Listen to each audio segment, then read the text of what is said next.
Welcome back. Wouldn't it be easy if we could just eliminate fat from our diets and that would just solve all our weight problems, right? Well, it's not so simple because not all fat is bad for us. In fact, some fat is essential. So here to tell us what fats we should be eating is Stacey Antine, founder of HealthBarn USA in Wyckoff, a farm-based lifestyle program that teaches families how to eat and live healthy. Welcome back to the program. Thanks, Derrick. Good Great to see have you here. So we have this beautiful setup here.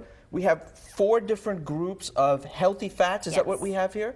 Let's start off with this one. What do we have right here? Okay, so I always like to tell people, as you were saying, is that the best way, the fastest way to get fat is to avoid eating it. So we're going to look at all the types of fats that we should be eating in our diet as opposed to taking it out. Okay. What do we have in our first group? So we're starting with the oils. And of course, I took a lot of this from my apartment. That's fine. So you practice what you preach. But I have this vat of olive oil, and it's extra virgin olive oil.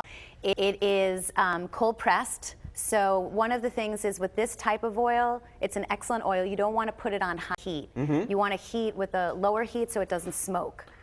Why is that such a big issue? Well, because smoking is a carcinogen. Smoking the oil or overdoing the oil. And then you're breaking down all the positive things that you're trying to reap from the oil. It's actually anytime you apply heat, it breaks down the oil. Okay. So in this, it's better as a finishing oil, like a dressing. All right. And then what do we have here? Obviously a piece of salmon. What are we talking about Well, these here? are the omegas, and the same thing with the avocado over there and the spread. That's excellent because this is people are always looking for spreads instead of butter. Sure. This is excellent tasting, and it's a blend of the poly and the monounsaturated fats, not the saturated fat, which isn't good for your heart. Right.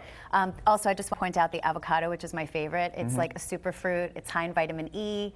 It lowers cholesterol, triglycerides. I mean, it's just, I love avocados. Yeah, I so absolutely love avocados. So good. The fish, the salmon. The salmon, I do want to point out with the healthy fats is that it's important to watch the serving size. So the salmon is high in omega-3s. It reduces inflammation, which is so important for every disease state.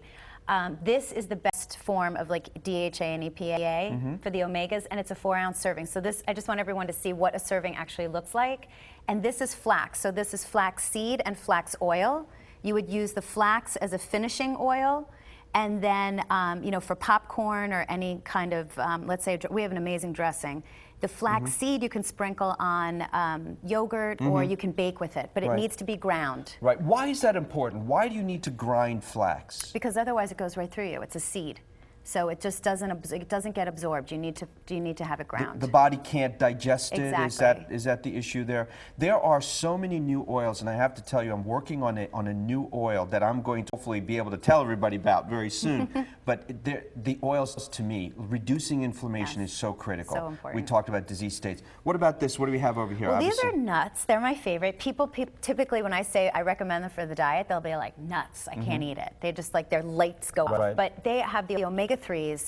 Walnuts and almonds are my absolute favorite. Almond butter is my new favorite spread. But this again shows you the serving sizes. Usually I just say if you can't measure it out, just put it in your hand, a cup of your hand. Seeds. Again, these are high in, this is sunflower seeds. Okay. I make a great pesto with sunflower seeds instead of pine nuts, and they have vitamin E, which is great for the heart. And I know that there's not only just the oils, but all of the micronutrients that are in here. Oh, yeah. And some of the other proteins and all of that are in there. This is great for people who are vegetarian. Yes. And what about dairy? Okay, so dairy is my favorite because that's another thing that people go, no, I can't eat that. Because people, when I have dinner with people, they're like, do you eat cheese? Right. And I was like, yeah, I love cheese. But my secret weapon is, honestly, this Cabot cheese is 50% reduced fat. What kind of cheese? It's Cabot cheddar. Okay. Okay, but it's 50%, which means it's 9 grams and it's 4 grams instead of 9. So for recipes, it actually cuts it in half. Plus, it's great. It's very versatile. It tastes really good, plain or in actual recipes. And the other thing and this is really great, the Chobani Greek yogurt, because... Man, that's really taken off, isn't it? Oh, yeah. Everybody and their grandmother's eating that stuff today. Exactly, but you know what's really good about this is that you can do a lower fat. They don't put a lot of stuff in it. And as you're coming into barbecue season with everyone in their dips, so instead of sour cream and cottage cheese, or not cottage cheese, but like cream cheese, swap it out for the Greek yogurt. It tastes so good. Give me a 10-second on HealthBarn USA.